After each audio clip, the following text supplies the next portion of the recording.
When the town smells like cinnamon, you know someone was just murdered. I've lived in this town named Tattletoe since the moment I was born. When everything smelled like nutmeg. It's quite a beautiful place. Everyone that lives here is being gifted with anything they could ever wish for. Each family has a big house with enough rooms so that generations can live together if they wish to. They receive a car, although that one is quite unnecessary if you ask me. No one ever leaves anyway, and the town is small enough that a bike would be more than enough. If you want to take a stroll down the town center, you can easily do so on foot. You can watch all the little shops and restaurants. Each and every place is an individual masterpiece run by important members of the community. There is a flower shop growing the most peculiar plants with the brightest colors. There is a store making boots that will make you want to start dancing and never stop. There is a jewelry store with diamonds you have never seen before.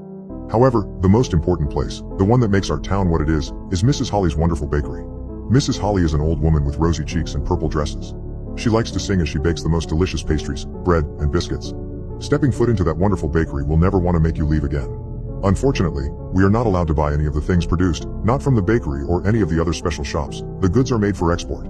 There is something particularly interesting taking place in the peculiar place we call Tattletoe. You see, every time a child is brought to life in our small little hospital, the town smells of nutmeg. When someone dies, it smells of cinnamon. That's because as soon as the news reaches the lovely Mrs. Holly, she will start baking a batch of pastry, making sure everyone in town can smell that we gained or lost a member.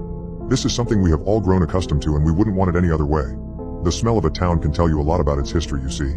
Paris smells like butter, Berlin smells like iron, and Naples smells like basil. Well, I have never been to any of those places myself, so I couldn't tell you for sure, but this is how my grandfather would describe them. He liked explaining the world with his nose. My grandfather was the most remarkable person I knew, and one of the very few people who were allowed to leave the town from time to time. He was an exporter. I still remember the day he was taken away. The cinnamon never smelled sweeter. Tattletoe is a special place. The people who have the honor of living here are never short of anything they could wish for. But of course, this life of ease and peace comes with a price. If you live here, you need to stick to our rules. They are not many, and it's not that difficult to oblige. You just need to be willing enough. For example, if you want to live in Tattletoe, you need to work. When a child reaches a certain age, it is assigned to a new job. As I said, we have many special shops. I know, it sounds a little strange. The town committee always says that everything needed is provided for us. If we ever wanted more, it meant we were greedy and not worthy of living in this little paradise. I never understood much about our ideals.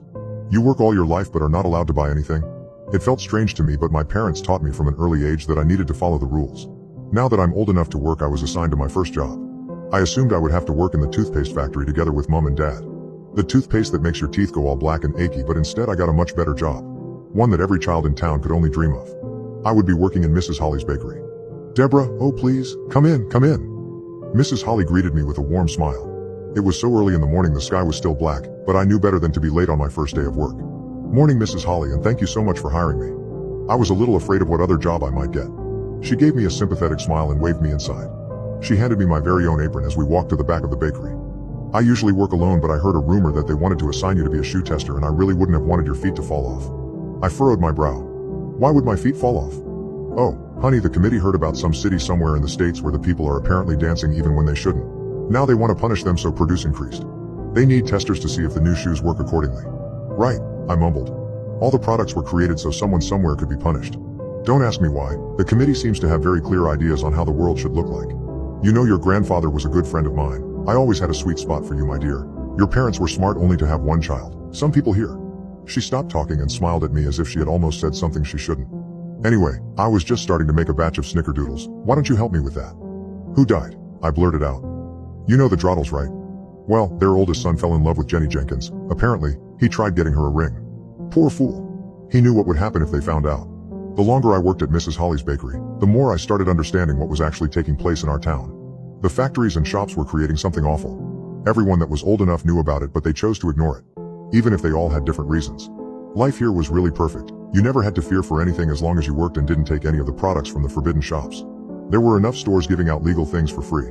The house, the car, the food, the drinks, the entertainment, and everything else you could imagine. Anything that was given to the people for free was a way to make them live happily and not start asking questions. As there was another rule, never ask questions. What did my grandpa do? I know I wasn't allowed to ask. Mrs. Holly could hit me, hurt me, make them burn me, but somehow I couldn't keep myself from blurting out those words. I kept asking myself this question each time I smelled cinnamon. Besides, Mrs. Holly and I had grown closer. I felt like I could trust her. When I said those words, her eyes opened wide with terror. "Child, are you insane? Don't you know that?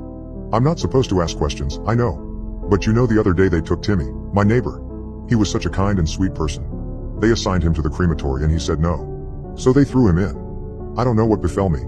Maybe it was the fact that I was getting older, or maybe the bakery made me feel dumb and brave. Timmy wasn't the only one they took. Just the one that hurt me the most. He was a kind boy. Mrs. Holly sighed. Your grandfather didn't do his job. He was supposed to travel and sell, but instead, he destroyed the products. He still got the money in different ways, but the committee found out that he was tricking them. This is all I will say, and don't ever ask or question anything again. She got the wooden rolling pin from the desk. I saw the pain in her eyes as she held it up and hit my arm with all her strength. They probably heard what I asked and they'd know if she didn't do it properly. I knew she didn't want to hurt me, but it was my own fault for asking questions. The broken hand was worth the information she gave me.